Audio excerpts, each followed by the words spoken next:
Hello and thanks for tuning into this video from Walkthrough Publications. This is our video for our iPhone and iPod Touch app MathGenius. So I'm just going to go ahead and launch the app.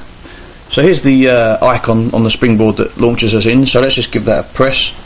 Okay, so I'm going to just spend a couple of minutes talking about what this application does and how it works, specifically the game mode actually within this app, which is what I'm going to be talking about mainly. But fundamentally it's a numbers game.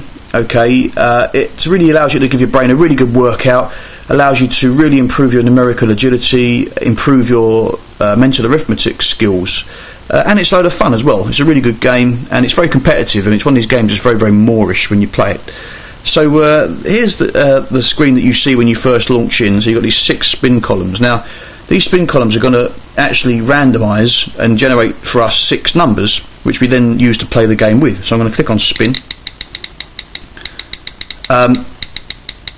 So when it finishes randomising the numbers, those are the 6 numbers we're going to take through to the next screen to then play the game with. So before we get to the next screen, just to explain what will happen when we get there, basically we embark on a series of 10 games, okay, when we go to the game screen, and you get 300 seconds, which will start counting down immediately when once I press OK. You've got 300 seconds to complete those 10 games, so an average of 30 seconds a game.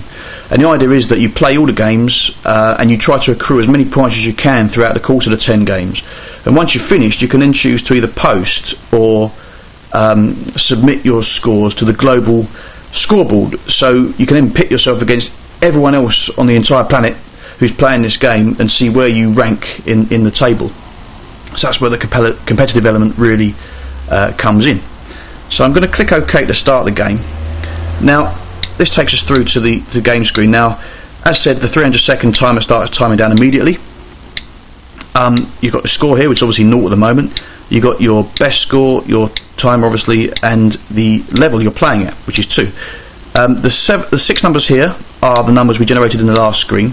Now, using these 6 numbers, you've got to reach this target number of 438 by either adding, subtracting, dividing, or multiplying these numbers together. Okay, that might sound easy, but you can only actually use one number once. Okay, you can't use numbers more than once. So to show you how the interface works, if I just say, for example, 75, and you see the number 75 greys out, which means I've used it once, I can't use it again, times 4 equals 300. Now what I can do now is use the resulting number from that equation in the next equation if I want to.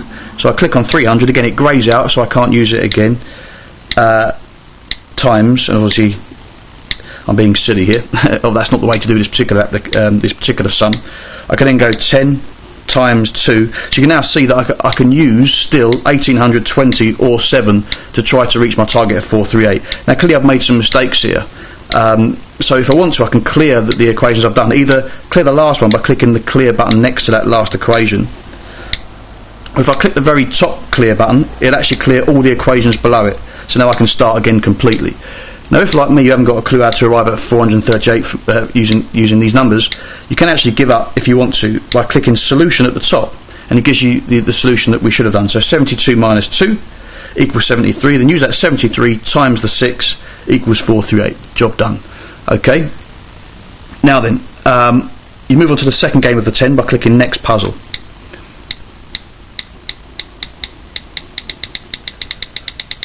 Okay, so that's now generated for me another 6 numbers to use in my next game of the 10. So I click OK and we start again. You see the timer actually is timing down from where we left off, so I've only got 194 seconds left.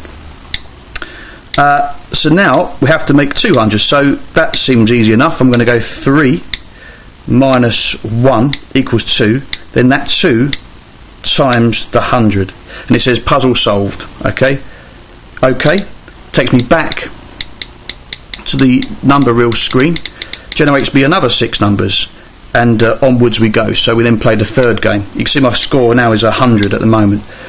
So I'm going to not do the whole 10 games because it might be a bit boring watching me play 10 games on this video, so I'm just going to go straight to the scores now. I'm going to click on scores, and it takes me to the leaderboard, and you can see all these people that have been playing the game globally, and they've obviously ranked their scores. So to post my score, I simply click on post score, takes me to this thing. Let's call myself a different name. So let's say Bob or something. Whoops, Bob. No, B-O-B. Click on send, and then you can. Oh, that wasn't meant to happen. Let me just try that again. So let's post and send. Okay, so now you can see that Bob resides in place number 9 on 100 points, and I can see my scores by basically globally or by country. So in my case by England, or by device. So I can see whoever's been playing this game on this device. We can see who's the best on this actual iPhone itself. Okay, so let's just click on done. Okay, and done again to return back to the game. Oh, something's not working. There you go. Okay, so let's just give up on this. Let's just go back to the main screen. Now, there's also some options you can actually use within this game. So I can click on options in this screen here. Just to quickly show you, I'm only going to explain maybe one or two of these because it's very self-explanatory. But as I said, I'm using game mode within this application, so that's what I've been showing you in this particular video. Difficulty, I can slide this slider to make the levels harder or indeed less difficult.